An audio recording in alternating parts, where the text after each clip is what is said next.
मला ना आता लांडगेंचा विषय निघाला तर मला वाटतं कुदळवाडीबद्दल पण बोलायला हवं. कुदळवाडीचा एवढा मोठा मॅटर झाला मोठा मधल्या विषय आहे तो. काळामध्ये आणि अगदी महेश लांडगेंची जी प्रखर हिंदुत्ववादी इमेज आहे ती तिथून पुढे आणखीन मोठ्या प्रमाणात बिल्ड झाली. अर्थात, अर्थात. मग आता कुदळवाडीच्या प्रकरणावर तसं काँग्रेस राष्ट्रवादीवाले बोलताना दिसत नाहीये. ॲक्चुअली तसं बघायला गेलं तर महापालिका निवडणुकीमध्ये तो एक महत्त्वाचा मुद्दा असायला पाहिजे होता. हां, हां, पण तो हां. होताना दिसत नाहीये.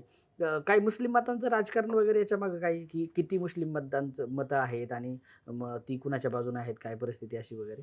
मला अपेक्षा अशी होती, की कुदळवंच्या विषयावरती ह्या महापालिका निवडणुकीमध्ये रणकंदन होईल. हं, प्रत्यक्षात काहीच नाही.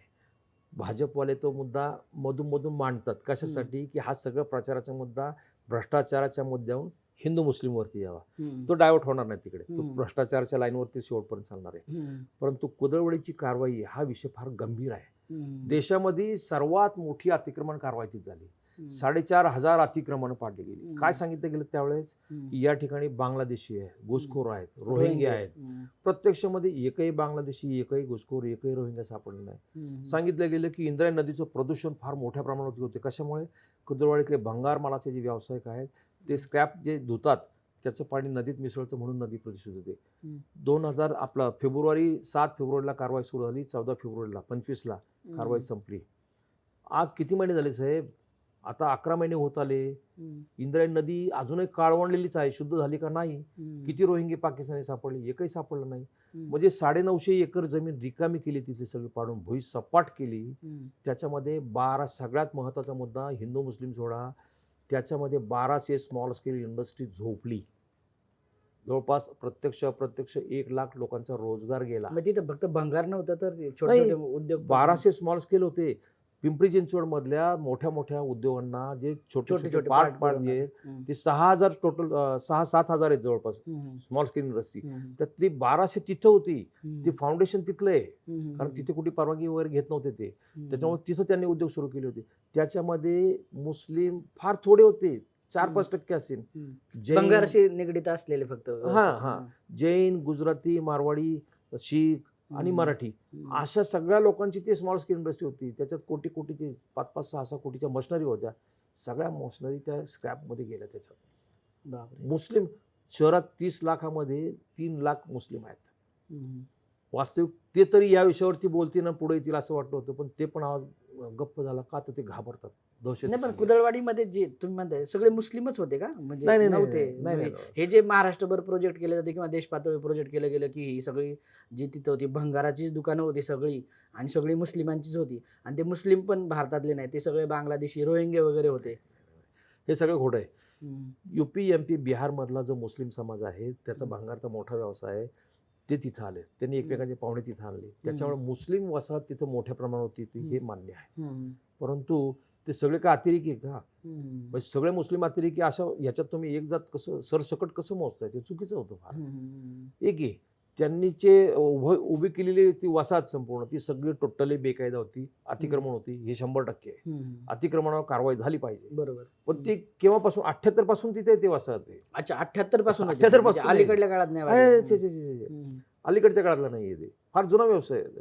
हं. नगरपालिका पण मग काळापासून आता तिथे. हे की बऱ्याच ठिकाणी आपण बघतो की अनधिकृत जे काही वसाहती असतात त्या रेग्युलर केलेल्या आहेत. म्हणजे आता आपल्याकडे कायद्यानुसार तर अगदी अलीकडच्या काळापर्यंत झोपडपट्ट्या वगैरे कायदेशीर केलेल्या आहेत. तसं काही तिथं कायदेशीर केलेलं नव्हतं का मग? नव्हतं. कायदेशीर केलं नव्हतं. हं, कायदेशीर हं, काही नव्हतं. हे मान्य हं, करायला पाहिजे. हं, हं, प्रशासनाने त्याच्या लेखी कायदेशीर केलेली कारवाई ती योग्यच आहे. हं, हं, कारण अतिक्रमण कारवाई आहे. हं, त्याला आपल्याला विरोध करताच येत नाही. हं. पण माणुसकीच्या दृष्टिकोनातून केलेली कारवाई किंवा आर्थिक दृष्टिकोनातून किंवा व्यापारी दृष्टिकोनातून केलेली कारवाई ही फार मोठं म्हणजे नुकसान तिथले देणारी ॲटलीस्ट कारवाई. 1200 जे काही छोटे-मोठे उद्योगधंदे होते, व्यवसाय होते त्याचं पुनर्वसन वगैरे किंवा त्या संदर्भात ते काहीतरी विचार व्हायला पाहिजे होता असं. ज्यावेळेस तो विषय झाला आणि तो आपल्या अंगावर येतो असं समजलं त्यावेळेस हं, आमदार महेश लांडगेंनी जाहीरपणे सांगितलं होतं, विधानसभेत हा प्रश्न मी उपस्थित करतो हं. आणि या सर्व लघुउद्योजकांचं पुनर्वसन करतो. अच्छा.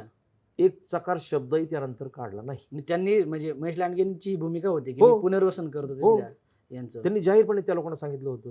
हं, हं, पण हं. ते बिचारे दहशतीखाली आहेत सगळे.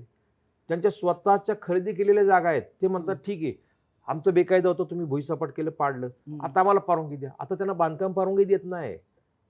त्यांची मोजणी सुद्धा करू देत नाही. म्हणजे हा कुठला अन्याय? म्हणजे मग ती 950 एकर जमीन रिकामी केली ती कोणासाठी? आम्ही तेच म्हणतो. कारण सांगा ना. प्रशासनाने हं. कारवाई केली ना, त्यावेळेस मी म्हटलं, तर प्रशासनाने सुपारी घेऊन कारवाई केली. हं, हं, हं. कारण तुम्ही कारण सांगा ना स्पेसिफिक. फक्त अतिक्रमण कारवाई होती का? नाही. नेमकं कारण काय? नदी प्रदूषण थांबले का? नाही थांबलं. बांगलादेशी रोहिंगे सापडले का? नाही मग कारवाई कशासाठी केली होती नेमकी? ते यायला पाहिजे ना. आणि ह्याच्यामध्ये हिंदू मुस्लिम मताचा एकमेकांना फटका बसू नये म्हणून राष्ट्रवादी त्याच्यावर बोलत नाही. भाजप तो विषय चिडीचुपपणे फक्त महेश लांडगे एकटे मांडतात, बाकी कोणी बोलत नाही. सर हे जरा थोडंसं तुम्ही स्थानिक लेवलला आहात, असं पण आरोप होता की कुणाच तरी भंगाराची व्यवसाय होते आणि त्या व्यवसायांना झळ पोचत होती कुदळवाडीच्या व्यवसायामुळं. तर आपले स्वतःचे भंगाराचे व्यवसाय अधिक चांगले करण्यासाठी कुदळवाडीवर कारवाई करण्यात आली. हे याच्यात कितपत तथ्य आहे? कुदळवाडीच्या कारवाईमध्ये मुख्य कारण त्याचं अर्थकारण आहे. परवा अजित पवारांनी त्याच्यामध्ये भंगार माफिया पण शब्द वापरलेला आहे. अच्छा. त्यांच्या 2-3 भाषणामध्ये आवर्जून तो शब्द वापरला की या शहरामध्ये आपण इतर माफिया ऐकत होतो आतापर्यंत. भूखंड माफिया, पाण्याचे टँकरवाले माफिया, भंगार माफिया हा शब्द त्यांनी वापरला होता. सगळ्याच्या मुळाशी ते कारण आहे. चाकण इंडस्ट्रीमध्ये रांजणगाव, चाकण, तळेगाव हा जो इंडस्ट्रियल बेल्ट आहे, ह्या इंडस्ट्रियल बेल्टमध्ये जे इंडस्ट्रीमधून स्क्रॅप तयार होतं ते स्क्रॅप कलेक्ट करणारे मोठी मोठी राजकीय मंडळी आहेत, त्यांच्या कंपन्या आहेत. मग ते खेड, आंबेगाव, जुन्नर, शिरूर, मावळ, मुळशी ह्या सगळ्या पट्ट्यातले राजकारणी त्याच्यामध्ये आहेत. आणि ह्या लोकांना स्क्रॅपचा धंदा सगळ्यात मोठा धंदा आहे. सगळ्यात मोठा धंदा आहे. स्क्रॅपच्या धंद्यामध्ये पूर्वी त्याच्यामध्ये 36% एक्साईज होती, आता एक्साईज वगैरे काय नाही. त्याच्यात निर्माण होणारं सगळं काळं धन, सरळ सगळा ब्लॅक मनी, सगळा ब्लॅक मनी त्याच्यामध्ये तो सर्रास तुम्हाला बाकीच्या याच्यामध्ये वापरता येतो.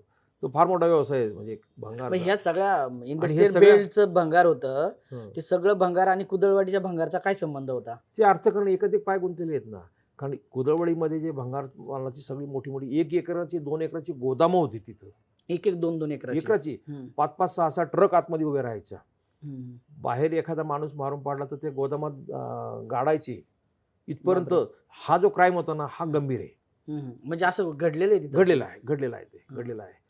ते त्याचं आपण समर्थन करूच शकत नाही. म्हणजे जसं काय बिहार झाल्यासारखी तिथे ती पद्धत परिस्थिती होती. म्हणजे एक जो खून झाला, त्या खुनाचा मूळ जो ज्याचा खून झाला तो त्या गोदामामध्ये गाडलेला त्यानंतर पोलिसांना सापडला. बापरे. म्हणजे हे गंभीर आहे. त्याचं आपण समर्थन करूच शकत नाही. ती कारवाई तिथे झालीच पाहिजे. परंतु भंगार माल गोळा करण्याचं जे सगळं ते व्यावसायिक होते त्यांचा मॅक्झिमम व्यवसाय हा पिंपरी चिंचवडच्या बरोबर शेजारीच चाकण इंडस्ट्रीमधला होता. ते चाकण इंडस्ट्रीला सगळं भंगार गोळा करून आणून तिथं हे करायचे. ते जमशेदपूरला लोखंडाच्या निर्मितीसाठी ते संपूर्ण पार्टसाठी जायचं ते भट्टीमध्ये. असा हा मूळचा तिथला. त्या सगळ्या व्यवसायांवरती गदा आली. पण ह्या मंडळींनी पॅरलल दुसरी यंत्रणा उभी केली. निघोजे वगैरे पलीकडच्या नदीच्या इंद्रायणीच्या पलीकडच्या भागामध्ये तिथे स्वतःचे प्लॉट घेतले आणि त्यांचे व्यवसाय परत सुरू झाले. परंतु मूळ जो भूमिपुत्र होता त्याला दरमहा 5-6 कोटी रुपये भाडं मिळायचं, रेंट, टेम्पोपासून जे उत्पन्न मिळायचं भाड्याचं किंवा चाळीपासून उत्पन्न मिळायचं ते सगळे बंद झालं. ते मेले त्याच्यामध्ये अक्षरशः. म्हणजे हा विषय तसा पाहिलं तर शहराच्या चर्चेचा विषय व्हायला पाहिजे होता, नाही झाला तो. तर तुम्ही तिथे कारवाई करताय. इंद्रायणीच्या पात्रामध्ये फ्लड लाईनमध्ये असले 36 बंगले पाडताय. या शहरामध्ये पवना नदीच्या किनारी आता 2900 लोकांना नोटीस दिल्यात का तर तुम्ही फ्लड लाईनमध्ये. ती कारवाई का थांबली?